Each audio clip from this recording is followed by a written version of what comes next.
Today I'm going to demonstrate some safe use of tools and make a catapult. So I've got my tools here. I always keep my tools in this red dry bag. I have different dry bags for different things. So all my red ones are for danger things. So I've got a fire dry bag and this is my tool dry bag. So let's open it up and have a look and see what's in here. So what I'm going to do first is to make a catapult. I'm going to demonstrate use of using a pruning saw, and I've had a look at this apple tree and I've decided this is quite a good shape here for a catapult, here this Y shape, but this is quite thick, it's too thick for secateurs, so I'm going to demonstrate the use of the pruning saw to take this off. So my pruning saw should be in here. It's in the bottom. Okay, so this is my pruning saw. I got this from Lidl, so it's quite good actually. Okay, so it's got a safety catch here, so at the moment that won't open until we press the safety catch. Okay, so I'm going to press the safety catch. I struggle about which way to do this. So I'm going to press the safety catch down, and then I'm going to hold this part of the blade with my hands like this, and take this out until it clicks. I'm just going to press it just to test to make sure it's not going to come back down on my fingers, and that is stable. Okay, so I'm right-handed, so I'm going to hold it in my right hand and hold it with a firm grip. So I'm going to be cutting this piece here. Hopefully nothing else should really get in the way. We'll see. I might have to change my mind on that. So I'm going to hold this just for stability, and I'm going to use a backwards and forwards sawing motion using all of the teeth of the pruning saw.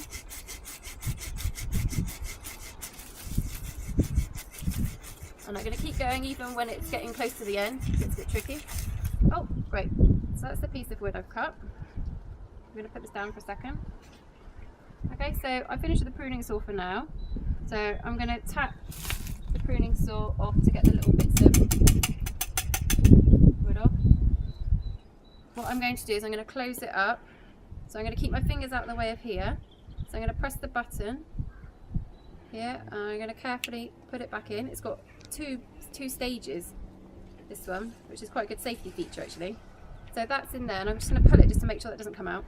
So I'm going to do another video later and show you how I'm going to clean that properly and store it. So I'm done with the pruning saw for now.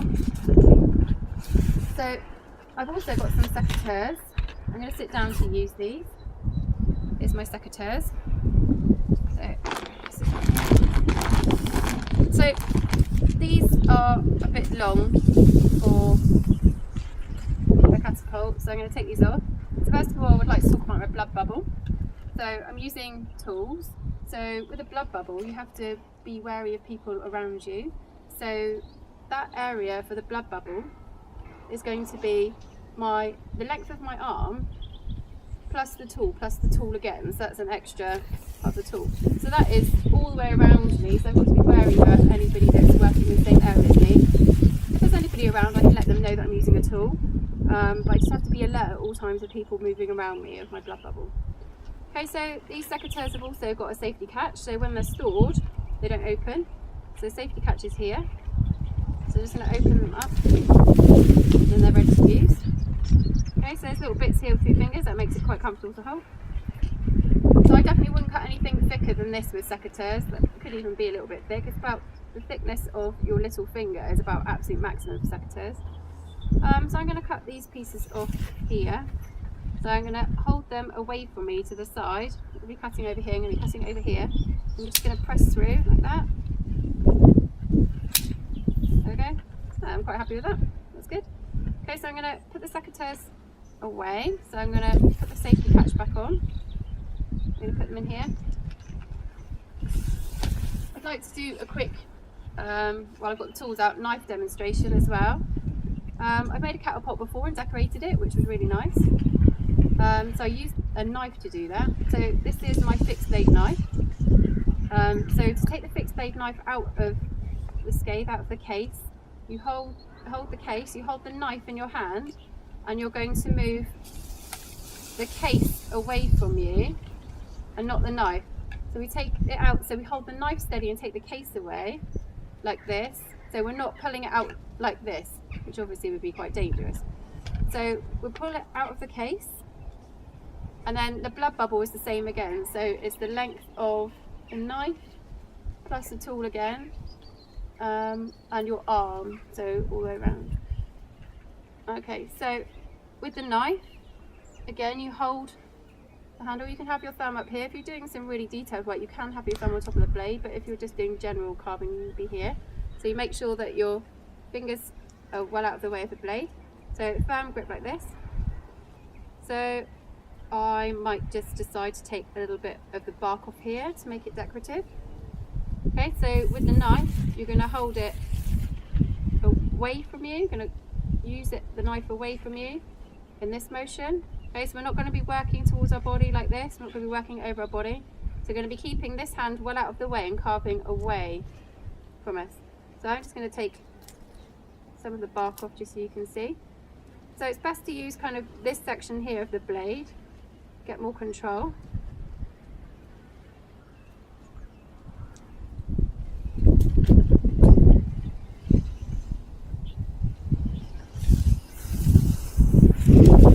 That looks quite nice, so later I might choose to do some more decoration on my knife. Okay, so when you finish with the knife, I'll do a proper video later about cleaning. But it's important to keep your knife clean so it doesn't go rusty. If there's any damp wood in it, you get rust spots and things that rust quite easily. So I've got just a piece of cotton, so just wipe the blade very carefully. So I'm going to put it back in the scathe like this. You need to listen for the click so you know it's in, and just give it a little gentle pull just to make sure it's in there. I can put that back in the danger bag. Okay, so to make this catapult, there's one more tool that I'll need to use, and that is a pair of scissors. Now, I don't have a very good case for scissors. They're quite pointy on the end, so if they were in this bag, they'd probably stick out. So they're wrapped in leather at the moment, which is quite strong. I actually need some of this leather for making my catapult. So what I'm going to do is I'm going to cut a piece of leather, kind of like a rectangular shape, here using these scissors. They are not the best scissors in the world.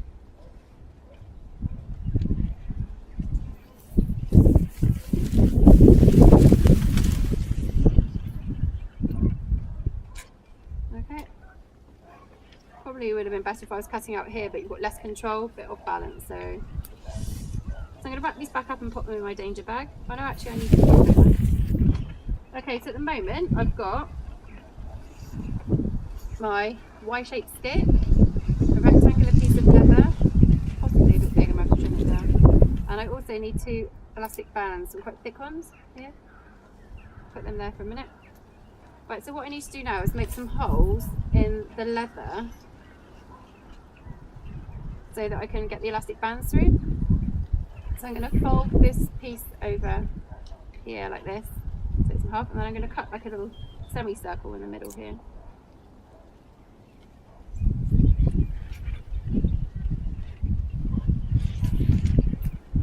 It's really awful scissors. Okay, so that's one hole. I'm going to do that again on the other side.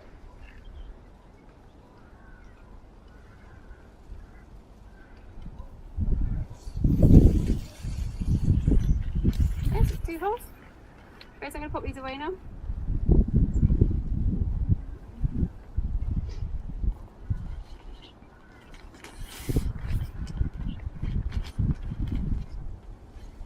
Okay, so these elastic bands, put them through here first and I will attach them onto here. So to do that, I'm just going to put the elastic band through here, so there's a loop. And then I'm going to bring the long end of the elastic band back through the loop to secure it on like this. Do you want to come a bit closer so you can see? That's it. Okay, like this. So I'm going to do the same again. So I'm going to put the elastic band through the hole. And there's a little loop, and then I'm going to put the big end through the loop to secure that like that. Okay. So that. And this is going to attach to here. There's lots of different ways you can do that. You can wrap it around and then feed the band through. The way that I found works the best is to kind of make the same loop here.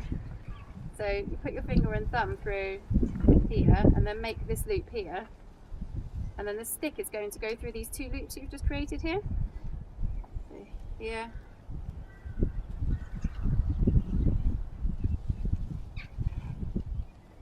and then finger and thumb through here. Go back to make 2 loops, and the stick is going to go through these 2 loops here. There. So there we have the catapult. So my forest school mentor showed me how to make these, Sally Jones. When we use these at her forest school sessions, she tends to use things like dried pulses and things as ammunition. I'm not quite sure what I've got here that I could use. Maybe I could use my secateurs to cut a little bit of this stick. There they go. Just for demonstration purposes, let's cut a little bit of this stick off. It's like a little bullet. There we go. We can see if it works then. Lost it in the grass already. Okay, so your ammunition goes in here. Okay, you can pull your catapult back at this. See if it works. Oh, it fired. Okay, so that is my catapult. Okay, I'm finished. Thanks.